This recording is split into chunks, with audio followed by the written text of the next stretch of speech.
Hey, what's up? It's Bryant, lead pastor of Centerpoint Church. Hey, every couple weeks we're doing a return on investment video. It's just an update and a thank you for how God is using your financial generosity.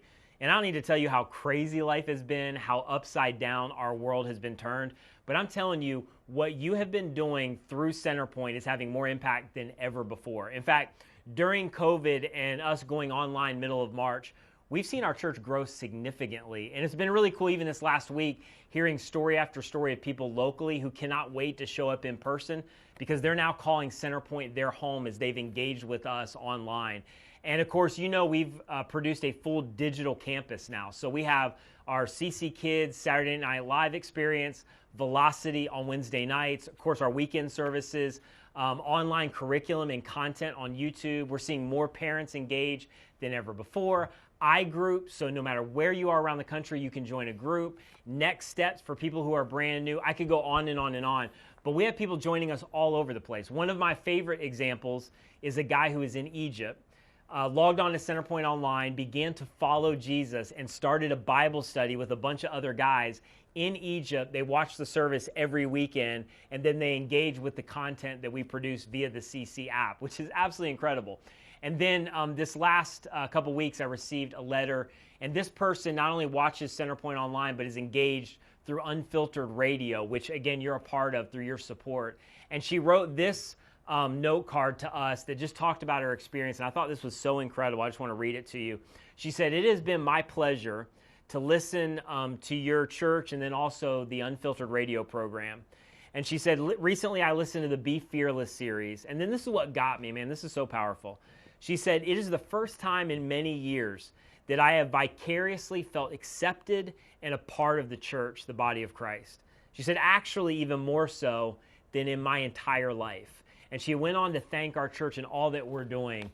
And she's finishing up a sentence in a Clearwater jail and talked about the fact that she can't wait to be in person with us. And so I just want to remind you of the impact that you are having. And this speaks to our mission, right? We are here to tear away every unnecessary barrier to people finding life and freedom in Jesus.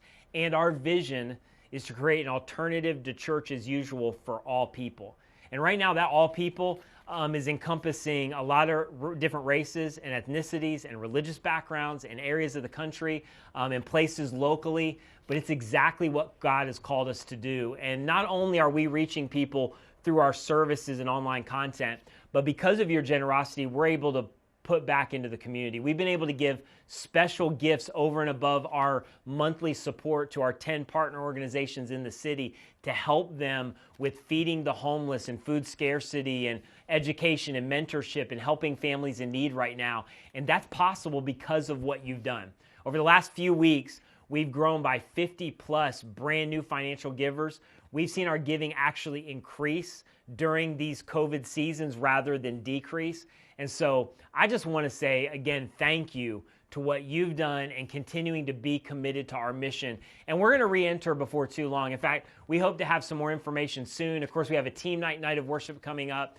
But as I've tried to remind you, we're not reopening because we've never been more open than we are right now.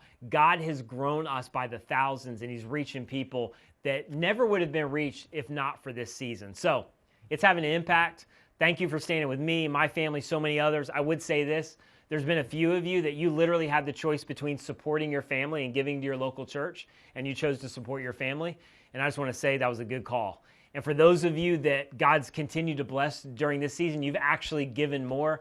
It's awesome that we get the chance to be able to help so many people in need. So I love you guys. I cannot wait to see you in person. There's nothing like gathering together. But I'm telling you, the church doesn't need a building to be a movement. You guys are proving that. Love you. See you soon.